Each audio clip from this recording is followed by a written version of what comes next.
are entering the bonus stage, a podcast produced in association with oceanofbees.com, with your host Marauder Phoenix 923, a podcast for all gamers, console and PC alike.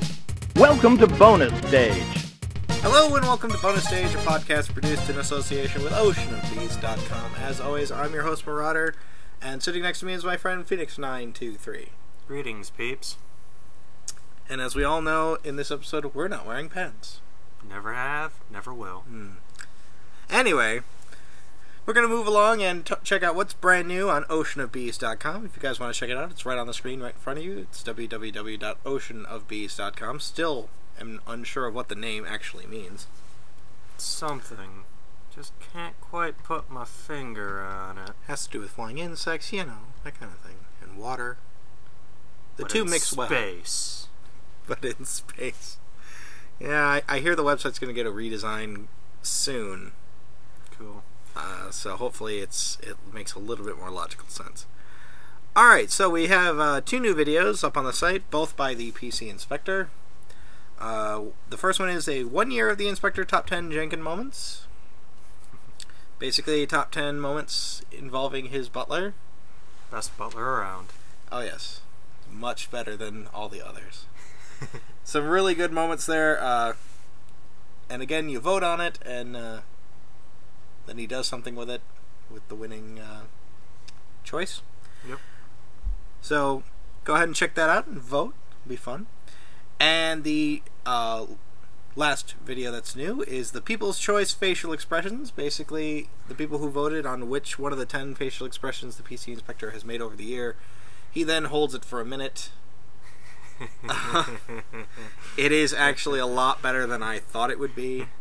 It's way better than I thought it would be. You know, I just say it's not just him making a face for a minute. It's still pretty hilarious. Yeah, it's still his character doing it. He does about as much with it as you'd expect, but it's still hilarious. Anyway, moving down to the blogs, there are two new blogs. The first one is my review of The Dark Knight Rises, the new Batman movie from Christopher Nolan. Go check it out. I'm not going to talk about it. I think honestly, Phoenix, you've heard enough of me talking about this movie, so... What was it, one time I came over and you just kind of spouted about it for 45 minutes? I'd say about an hour, but yeah. 45 minutes probably a better estimate. Yep, so if you guys want to check out my review of that, go ahead and check it out. The last new blog we have is Check Out What I Just Got Aviator Sunglasses, written by that Canadian guy, where basically he spots on about a pair of aviator sunglasses he got for quite a while. And how cool they are. Yes, and how cool they are. And he does a bunch of tests with them. Yeah, enjoyable read. So go check that out as well. That is everything that is new on oceanofbees.com. So we're going to go ahead and move on to the news and topics segment. We don't really have any news because there's not really much going on right now. It's just kind of that lull in between the fall season and Christmas. Yeah, they're holding everything back until the snow starts to fall. Uh-huh. But yeah, so I thought we'd turn this into a topic segment with a topic that we both want to talk about, but myself especially, which is the used game market. And how publishers are trying to get rid of it. Yes, and how publishers are trying to get rid of it. This actually plays into a news article I read a little while ago, but we'll get into that. Mm-hmm. Okay, used games. As we all know, gamers, you know, you go out, you spend $50, $60, $40 on a game, whatever, and let's say you're the kind of person who isn't a collector like I am, where I hold on to everything. Mm-hmm. You know, and you're just done. Just done. You beat it, you got 100%, you got all of the trophies or the achievements or whatever, and you're just... And, you know, you don't want to play it anymore, so... You just don't want it collecting dust, you want to put something else there. So you take it into a local game store, be it a Play and Trade, a Vidiot's, GameStop, Craigslist, eBay, whatever, and you try to sell it and get about as much back as you possibly can. And I think even Best Buy is taking used games now, too. Yep. So, you know, so yeah. So you take it in and they go, okay, we'll give you $10 or $15 in-store credit towards something else. So you look and you see, oh, hey, look, that $60 game that just came out last week, whatever, I want that.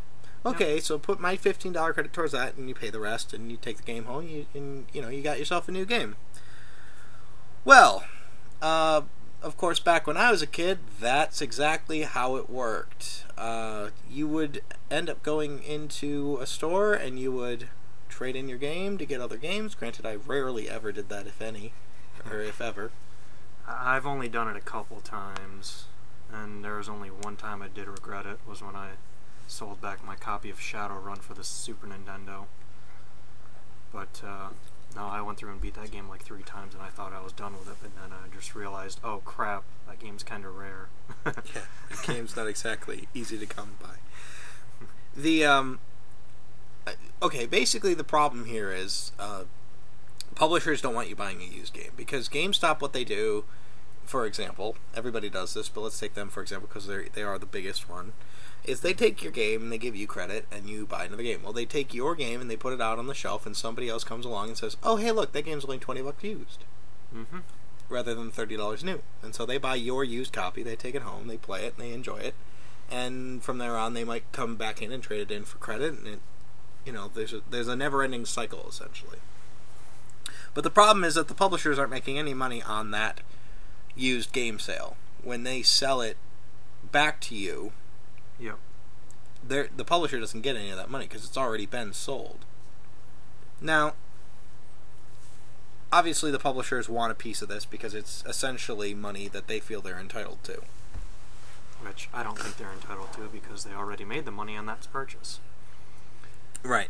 But they feel they are, and so they're trying to enact various ways of... bullshit. Yes, ensuring that they get some form of profit. The most, I guess, widely used one is, of course, the online pass system. Essentially, what happens is you buy a game, let's say you buy a game used, and it comes with an online pass. Well, that could be a bunch of different things. It could be content that's not given to you. It could be you don't get to access the online multiplayer.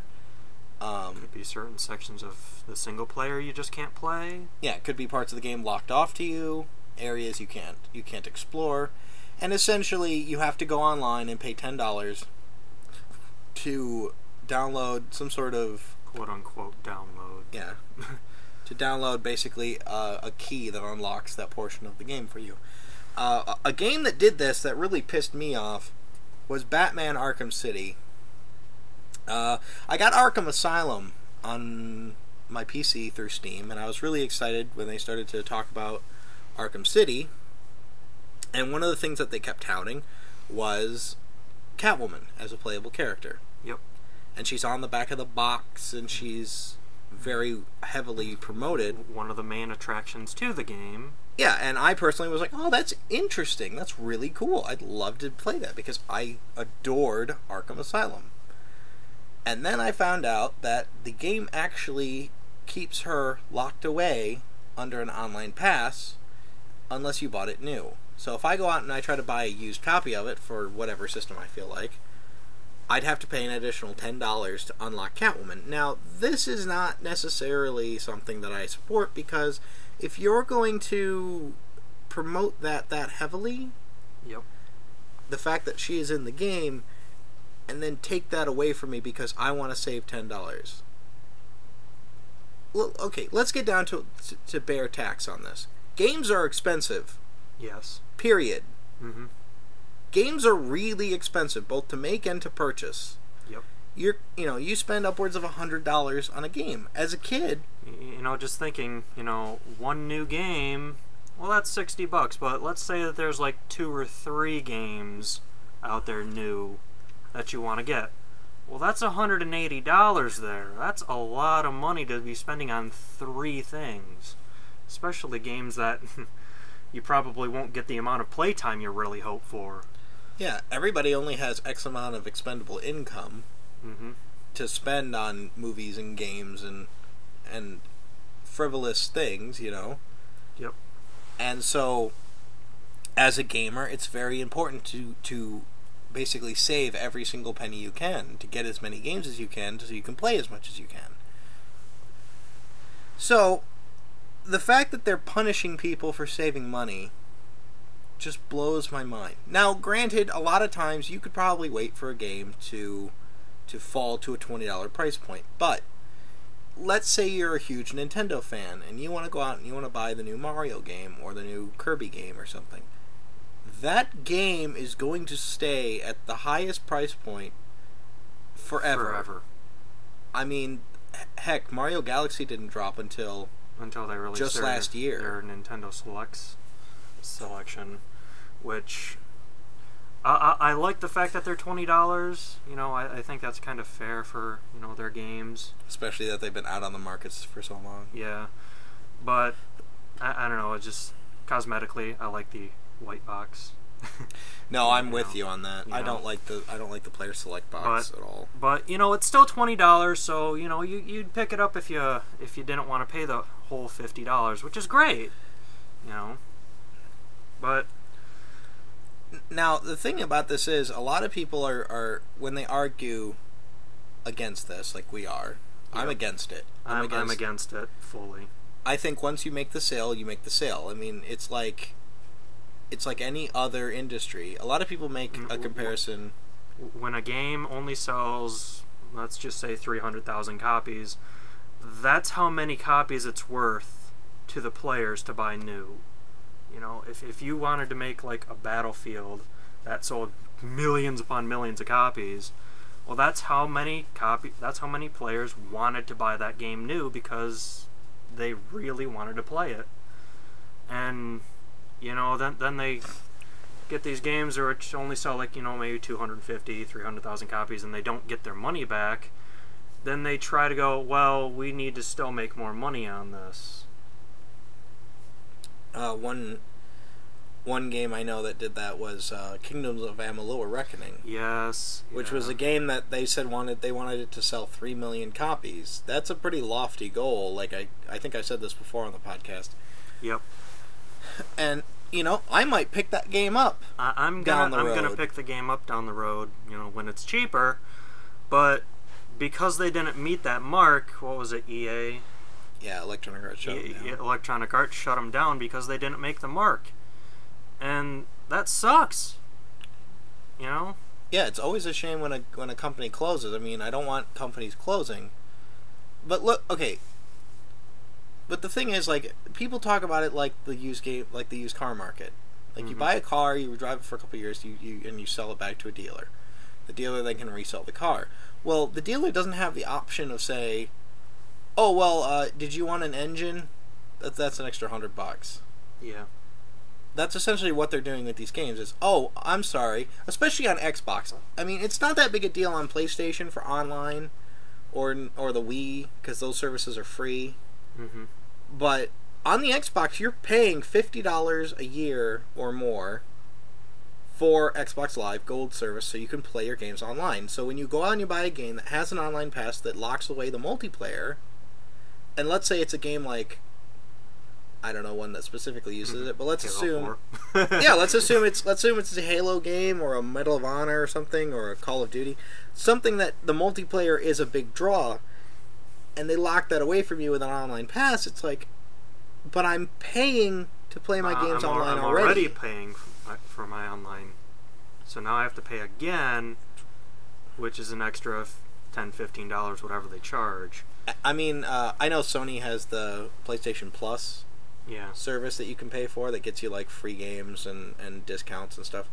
But the online is still free. I can still take my copy of Killzone 2 and go online and play it. Yep. Or Killzone 3 or whatever. I can still play it. Actually, it doesn't really make sense to use online passes. I don't like them, and they have actually turned me away from buying certain games, like Batman Arkham City. I refuse to buy that game because of an online pass. Isn't Gravity Rush another game that you're kind of on the fence about now? Gravity Rush has an online pass. Basically, all Sony brand games now, Sony published games, will have online passes. They said this like a year ago, and I just got a PS3 around that time when they announced that everything was going to have an online pass. And so yes, I'm really debating what games I want to get for my PlayStation 3 now, because I don't want to support online passes, but at the same point, Sony has all the better games. You know, the Uncharted, the The Last of Us, which is a game coming out that I'm really interested in. Heavy Rain. Like, I know Heavy Rain doesn't have an online pass or the first 2 Uncharted games, so I'm okay buying those. But when I hit the point of this game has an online pass, I don't know what I'm going to do about it. The first game that really did this to me was a game called Rage. Yeah. I remember Rage being promoted, and it looked kind of neat, looked interesting. And then I heard that it basically locks away portions of the single-player mode unless you buy it new.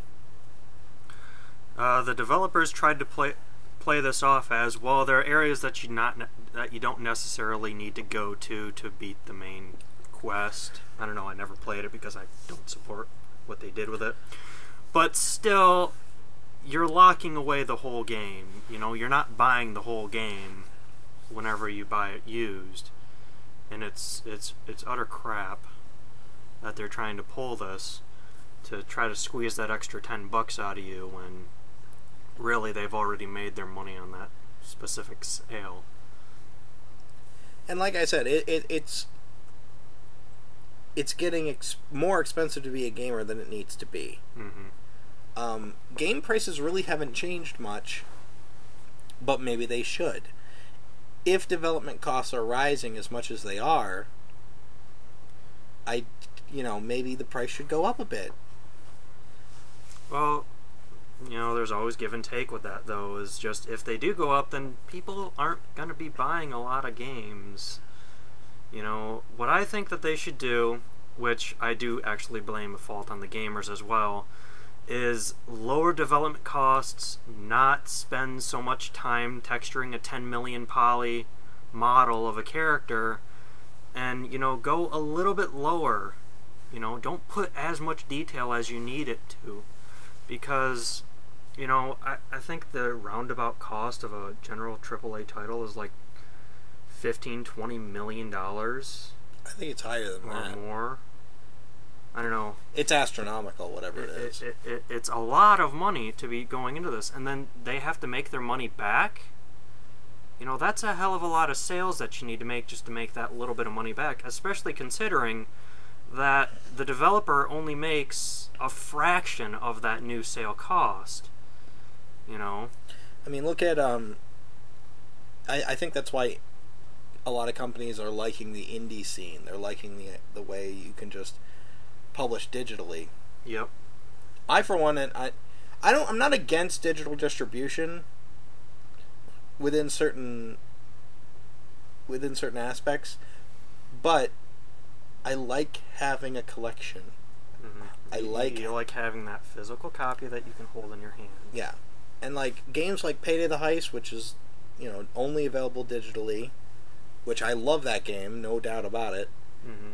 I kind of wish down the road they might be able to publish something so that I can put it in my collection. Because as great as Steam can be, especially, I don't feel like I technically own any of those games. And I've said this before on the podcast as well, but there's something about the weight of the case, the manual, the CD or whatever, that I like. Yep. That I can have this collection. I mean, especially back when I was a kid. I guess it's partially nostalgia, but even still, you just like holding on to your game. Well, it's more convenient. I mean, if it's more convenient in the fact that you can just pop it in and start playing instead of having to wait 3 hours to download it or longer, depending on the size of the game. I mean, I remember our friend Alex. He just bought Left 4 Dead 2 while he was over here one time, and and I just copied off my copy of Left 4 Dead 2 on Steam and gave it to him. Well, let's say there was no way to get a physical copy. Yep. I guess that's one way of having a physical copy, but let's say there wasn't. It was going to take him a couple hours to download it, and we wanted to play now. Mm-hmm. I mean, that's one thing I kind of miss about cartridges, is you just put the cartridge in and it works. And plus, with a couple of friends of ours, they don't have internet. So what are they going to do on this whole digital scene? Yeah, exactly. Especially with all those online passes as well. Yeah. Because remember how Alex couldn't play as Catwoman just because he doesn't have... Yeah, he doesn't have internet at his house on his Xbox, so when he goes out and buys a new game... You know, he can't have access to the content he rightfully purchased. Yeah, and I'm not talking DLC here. I mean, DLC is one thing. DLC is one thing, but locking off content just because you wanted to save $5. You know. But still, you know, you can't just assume everybody has internet, you know. Right. I mean, while I'm pretty sure a large majority does have, but still there's that other portion that just doesn't have that great of connection. I mean, I just recently got off dial-up like a year ago. Mm-hmm. Or like 2 years ago, and you know, you just can't assume that. That's why I don't think this whole digital revolution is going to take place anytime soon, unless if everyone is 100% online somehow. But it's just that whole used online pass thing that's just not working out as they really hope that it should. Yeah. You know, just because of that fact. I mean, let's look at it. I think GameStop or Play and Trade or Vidiots or any used game store offers a fantastic service for people like me. Yep. I walk in, what was that game I just bought? I just got Clock Tower 3. Yep. On PS2, which is a game that I had no idea existed. Mm-hmm. And I found it for like $5, and I'm really looking forward to playing it. There's games that maybe I missed the first time around, you know? Yep. And it's like, I can walk in and go, hey, do you have this older PS2 game? Or even in the same generation. Mm-hmm. Hey, do you have Tales of Vesperia on Xbox? Do you have this or that on Xbox? Because, you know, just because it's older doesn't make it any less playable. And I think, honestly, that they offer you a great service. On top of giving you money for your old games, I mean, let's admit, they do sometimes rip you off. Mm-hmm. When it comes to resale value, but that's your choice. If you choose to take your $60 game you paid for like a couple months ago and walk in there and just they don't force you to accept it. Yeah, that's the thing people don't understand. There's no gun to your head. No, they just say, well, here's what it's worth. Is that okay with you? Yeah, like I can give you $20 for this. Is that good? Mm-hmm. And then you can. It's your decision what you want to do. There's always Craigslist, there's always eBay, there's always other friends you could try to sell it to. I mean, they don't force you to sell their games back to them. I mean, they offer it, and obviously a lot of people are taking advantage of it. So, perhaps maybe, you know, I could maybe see the developers themselves getting into this. Mm-hmm. I mean, if you don't like GameStop, and a lot of publishers say they don't, then offer it yourself. Yeah, offer that service. Launch a website. Say, hey, alright, you just bought Mass Effect 3. Are you done playing Mass Effect 3? Because we will give you $24 and send you a package to ship it back to us in. Mm-hmm. Or, you know. Or just say, hey, send us back this game. We'll give you a bit of store credit, online credit. Yeah. And then, here you go. Well, you can choose whatever new game from us you want, and we'll ship it out to you. Yeah. You know? I mean, Amazon does that too. Amazon will give you credit to their website just for trading in games to them. Yep. And I've never used it myself personally, but a lot of times what they will do is when I click on a game and look at it, they go, "Oh, do you have this game? Because it's worth $12.99." Mm-hmm. So if you have this game, you know, and it just kind of got me thinking. I don't know. I don't trade in a lot of times. Yep. If ever, and but I'll tell you one thing. My Xbox was kind of having issues. Yep. My old white one. So I knew it was kind of on its last leg. It hadn't red ringed yet, but I was just kind of like, I really probably should just get the black one, the new slim model. Walked into GameStop, they offered me like $120 for it. Some ridiculous amount of money. I had no idea. And I was like... No, I think it was just with your general luck where they had some special promotion at that time where you get more money. If you trade it in towards a new system, you get certain percentage. But whatever, they offered me like $110, $120. I don't remember, but it was it was well more than I thought I'd get. And I was able to walk out with a brand new slim model. Yep. no problem. And, that to me is worth a lot of money. I don't have to dick around going on eBay or Craigslist trying to sell my Xbox. I just want to have my Xbox to keep playing my games. I have literally 20 minutes to do this. Let's go do it. Mm-hmm. And, like I said, it's a service that I availed myself of, and they never forced me to take the money or take the credit. And it just, I don't know, I walked in, I walked out. It was great. And that can be said about a lot of gamers. Because like I said, this is all, it's a hobby. It's something you enjoy doing in your spare time, and it's something that a lot of people don't have a lot of money to spend doing. So if you can get a game for $20 less or $10 less, then why shouldn't you? Yep. I was just thinking, just to ask a question to the publishers, how do you think that your franchises are so popular? How did so many people get to know your games? You can thank the used market for that. There might have been someone who didn't know about Dead Space, bought it for $15 used, and go, oh, that was an awesome game. When's the next one? And they say, oh, Dead Space 2 is coming out. Awesome, I'll buy that new, because I really, really liked the first one.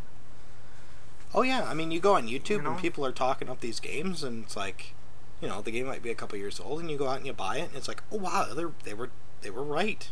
Mm-hmm. And then you buy the next one. That happened with Sonic All-Stars Racing. Yep. I listened to a podcast, and they're like, it's a really good racing game. It's absolutely insane. And I'm like, okay. I went on Amazon. I bought it for like $10, $11. And yeah, it's worth every penny. It's amazing. I play it all the time. And now they have a new one coming out, so, All-Stars Racing Transformed. Mm-hmm. And I'm buying that day one. It's a day one pickup, no problem. Same thing with Dead Space. I wanted to try Dead Space. I went out to GameStop. I found a Dead Space game. I bought it. Mm-hmm. Brought it home. It's really just not my thing. But, You at least experienced it. I at least tried. Mm-hmm. So, it's all about money, okay? That's all it is. This is all greed on the publisher's part. They want more money. Yep. Especially because, what was it? EA just announced Battlefield 4? They announced Battlefield 3 Premium, where you can pay... Someone announced a 4. Battlefield 4? Yeah. Yeah, they announced the beta's coming out for it. But still, Battlefield 4 is coming out. Yeah. Just right after the other one just came out. Well, it's going to be like 2 years before the new one comes out. Wow. The beta doesn't come out for like another year and a half, and then the next game's not coming out until 2 years after, 6 months more. So, but it's like, they basically want to upsell you. Yep. Like I've never seen so many collector's editions of stuff in my life on games. And sometimes it's worth it and sometimes it's not, but the majority of the time I don't think it's worth it. Yeah, what was it? Borderlands 2 just is about to come out real soon. Mm-hmm. And they have that whole pre-purchase deal where you get a couple of guns in the one class for free if you buy it new, unless if you don't, then you got to pay for it later. Which I personally, I don't care. Yeah, I don't care either. If I want to, I'll just buy it later. I mean, that's what I love about Steam. Hey, it's 75% off. Yeah, sure, I'll get that. Oh, that includes the DLC too? Cool. Yeah, Game of the Year edition, $5. But yeah, Borderlands again. Mm-hmm. Borderlands was a game, Borderlands was a game that we just kind of bought because it was on sale, really cheap, and we loved it. It was an awesome experience, and especially to me, when someone says RPG, I'm generally turned off. Yeah. It takes a lot to get me into an RPG, but the fact that it was so well integrated into an FPS and like stylistically and the writing was hilarious and the characters were really interesting, just everything came together to make this game that I just adore, and I got it for $5. Mm-hmm. So then now when Borderlands 2 is coming out, I might spend a little bit more money on that. I might not wait till it's $10, I might be okay if it's like $30 because I know you're going to get your use out of it. I'm going to get my use out of it, and I know I'm going to like it because I doubt that they're going to change the formula too much from the first one. Right. It's all just it's greed on the publisher's part, and if gamers want to avail themselves of cheaper games in an industry where everything is really expensive, I don't see a problem with that. You've still got people enjoying your games. You've still got people who might become loyal to the company or loyal to the developer or loyal to the series based on that one used game they pick up. Yep. And as a collector, the majority of what I own is used. I rarely, if ever, buy new. Unless if you really want it. Unless if I really want it. Like Dead or Alive Dimensions, Dead or Alive 5's coming out soon. Then there's certain games that, I just don't care about. Like Never Dead was a game that I was interested in. I picked that up for $15. Yep. And it's worth $15. Some games just aren't worth the $60 price tag, and I kind of wish... This happened a lot on PlayStation and Xbox, was a lot of games would come out at cheaper price points.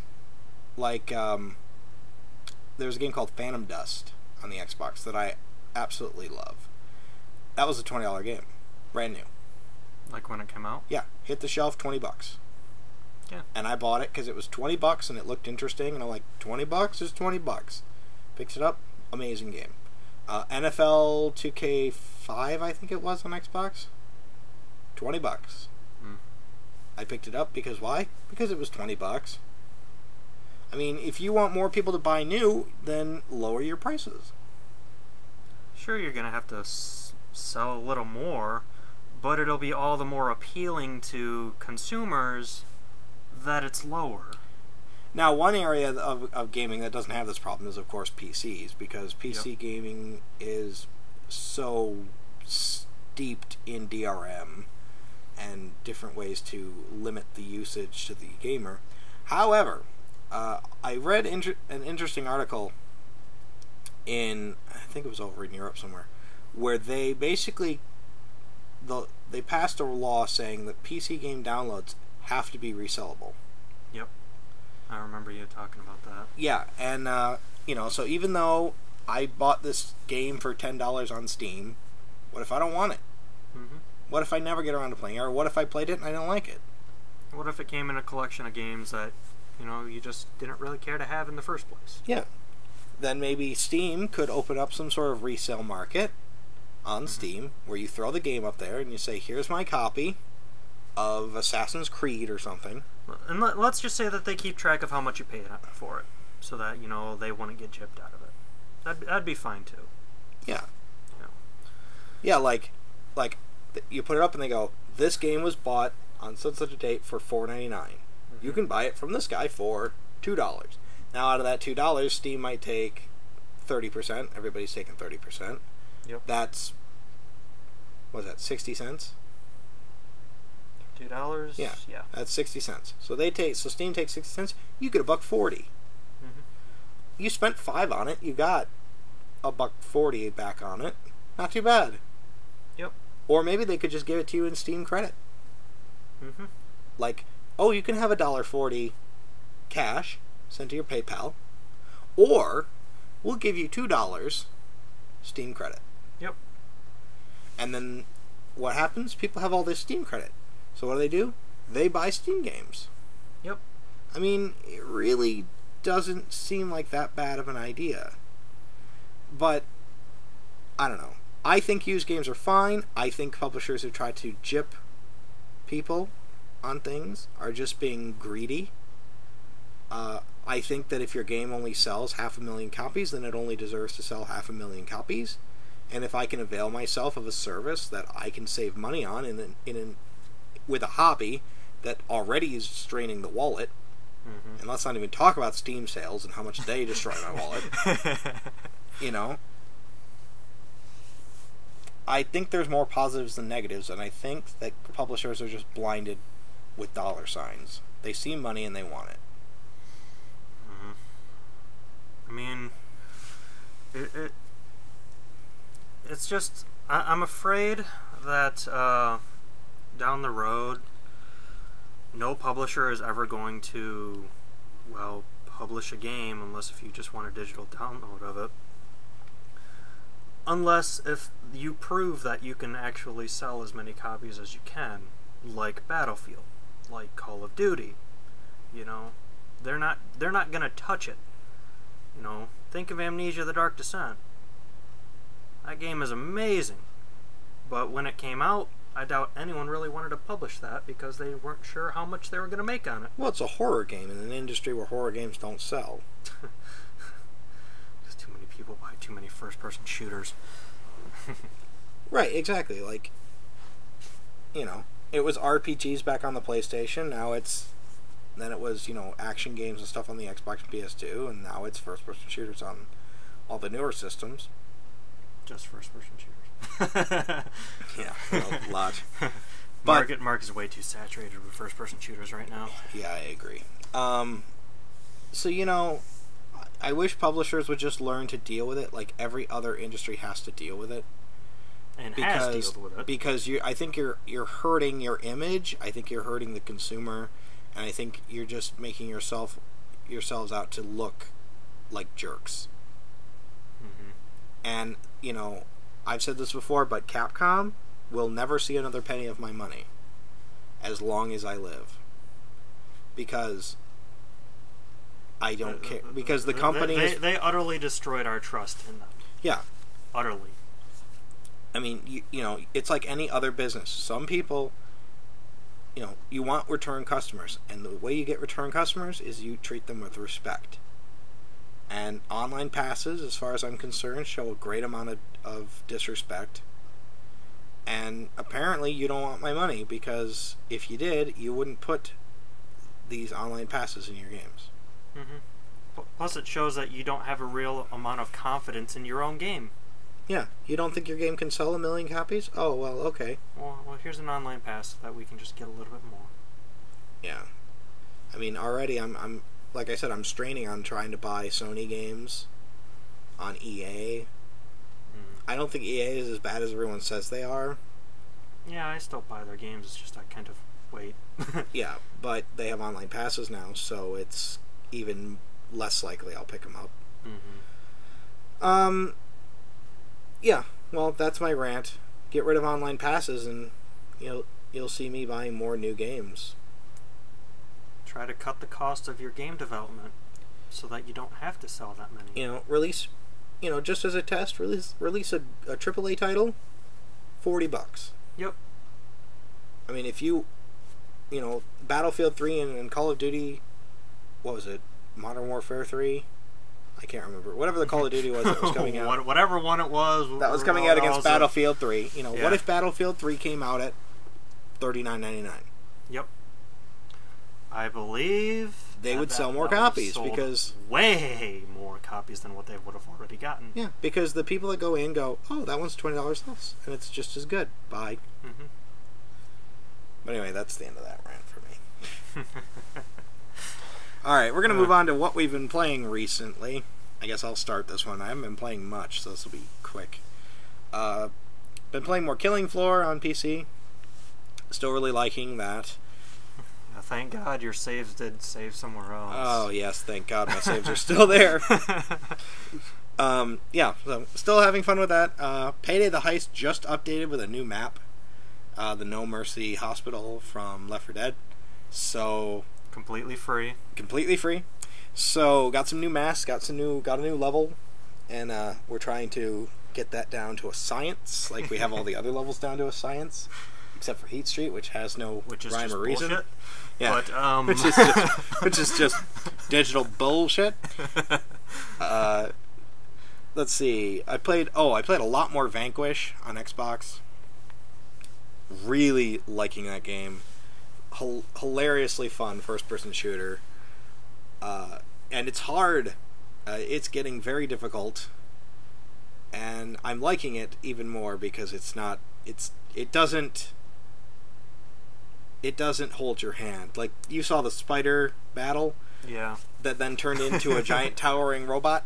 Well, then when you kill him, which took me a while, He shoots a giant death laser, which you also have to avoid. On his death animation. Yes, on his death animation, he charges his main cannon in his chest and shoots it at you. And which immediately kills you. Yes, which immediately kills you. Which I learned to avoid through trial and error. And if you screw up any part of that battle, and the battle can go anywhere from 10 to 20 minutes, you have to start the whole thing over again. From the beginning of the battle with the spider. Mm-hmm. But I learned, and I actually got certain things down to a science. I knew what to hit, I knew when to hit it, I knew exactly what the character was going to do, and I started to learn the pattern. Yeah, and I didn't need anybody popping up and saying, "It's going to shoot at you, dodge, dodge." Hey, generic soldier guy number 5. Hey, generic soldier guy number 5. And charging its laser. Yep. Let's see. And the last game I played is I put a lot more time into Xenoblade Chronicles on the Wii. Really, I'm trying to get into that game because there's so many things I don't like about it, but I like the story. Mm-hmm. So I'm trying to get through the gameplay to get to the story bits. I'm getting used to the battle system. Battle system is very interesting. It's not your general turn-based Final Fantasy style battle system. It's more or less real-time. Mm-hmm. It has a slight turn feel to it, where characters can only execute certain moves at certain times because they're taking their quote-unquote turn. But everything is moving, so it feels real-time. Plus some of the attacks have charge times, too. Yeah, some of the attacks have charge times, some of the items have usage limits and things, so it's really off-putting for me because a lot of RPGs I've played are the general attack, select target, go kind of battle system. Yep. But no, I'm really liking it. The story took a really dark turn right before you leave the first city. I won't say what it is, but it was quite shocking that they would do that. Do what they did anyway. Build up those emotions in you. I was pissed. No, I was actually sad and angry, and yeah, no, it worked. Mm-hmm. It totally worked. Remember when games used to do that?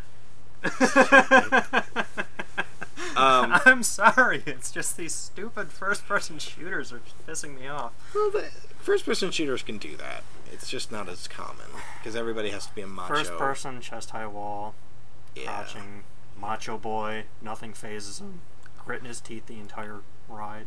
Well, see, but that's where Vanquish is awesome, because Vanquish knows what it is. Well, from what I've watched with you playing Vanquish, is that the characters are actual characters. Yeah, they have actual character. They have their own characterizations to them, which makes them all likable in their own like. From what I've played of Gears of War, I couldn't care less of Marcus Phoenix. Nope, I don't like Gears of War. I honestly don't care for any of the characters in that game. Yep. Because there's nothing to them. Yep. No, I bought that game day one. I bought the collector's edition of Gears of War 1, and because there was no price difference between the collector's edition and the regular edition when it first came out. I just think they had it like mismarked or something. It was weird. But yeah, I mean, it's a good game. It's fun, whatever. But yeah, as for like getting invested in the story and the characters, I could really care less. I just wanted something at the time to play on my Xbox that would prove why I just spent $300 on it. Or $400 or whatever the hell that system was when it first came out. But yep, still really liking Xenoblade Chronicles. Highly recommend it to anybody who likes RPGs. The story, at least for me, is keeping me into it. So pick it up soon as you can, because it is kind of slowly going on the wayside. Yeah, it is. It is kind of falling behind. It is a GameStop exclusive. You can buy it used online, but they generally ask a lot of money for it. Mm-hmm. It's probably just cheaper to go into GameStop and buy it new. And I just want to mention, I'm very excited for Last Story to come out on the Wii. Yep. I can't wait for that game to come out. Mm-hmm. I've got it pre-ordered. I'm sitting pretty. I'm waiting for it. So hopefully that game, from what I've seen, it looks amazing. Looks It's got a much better battle system, I think, than Xenoblade Chronicles has. The graphics look nicer. I don't know anything about the story, really. But it is from Mistwalker Studios, so there's a lot of good to be said about it. But no, that's pretty much been all I've been playing. A little bit on the 3DS, a little bit more Tales of the Abyss, but not too much. So I'll just end it right there. I haven't been playing much, more or less just 2 games, one of them taking up pretty much 90% of my time. As I stated last podcast, Skyrim, don't really need to say much more on that. For anyone who's played it, you know exactly what I'm going through. But the other game that I've been digging back into just so that I can finish it is Tales of the Abyss. Still liking it as I'm going through. I was just left off at a kind of a cliffhangery part, so I just want to keep trugging away at that because right. I know I'm still going to get about 10 more hours more of playtime on top of my 24 hours I already have on it. So, funny thing about that, a long time ago, I went up to a store in Ann Arbor, Michigan, WYSIWYG, which sells like Japanese anime and weird little video game tchotchkes and whatever. And I picked up a gachapon of somebody from the Tales series, and I had no idea who it was, but I was like, whatever, because I've played a couple Tales games, but I didn't recognize him. But I'm like, whatever, no problem. And he's just been sitting up on a shelf in my room for a long time, just looking at me, and had this little blue creature with him, and I didn't know what the hell any of that was, and the character had like a little golden circle on its stomach, or like a ring around, like a belt, and I'm like, okay, whatever. Well, I've had Tales of the Abyss for a long time, and I hadn't realized that's who he is. That little character is Luke and Mew from Tales of the Abyss. And so I'm like, oh my god, finally! I know who that is, and I can actually say like that I'm enjoying the game, and that I know his character. Well, plus he's like a chibi form of the character, so, big head, tiny body, and Mew looked really angry for some reason on the figurine, so again, I couldn't really place it, but yeah, just a little interesting little tip. Just good to know now. Yeah. But no, that's all I've been practically playing. You can thank Skyrim for that. Yeah, it's hard to get you off to do anything else when you're playing Skyrim. I'll call you on Skype. Hey, what's going on? Hey, you want to play Killing Floor? No, I'm kind of in the middle of something. You playing Skyrim? Yep. Alright. I have Skyrim too, because I got it for my birthday from a friend of mine, but I haven't played it yet because I have so many other games I want to be able to get time into, and I don't want to have my entire life devoted to this one game like I'm certain it will be come when I actually get around to playing it. But yep. So that's it for you, I assume? Yep. Nothing really else I've been playing. Alright, well. Alright, then we'll just go ahead and wrap this up. Please remember to leave questions and comments down below or in the oceanofbees.com forums. We do enjoy answering questions, and as you know, we do get around to them when we do have them, so ask anything, ask away, as long as it's, serious and not stupid.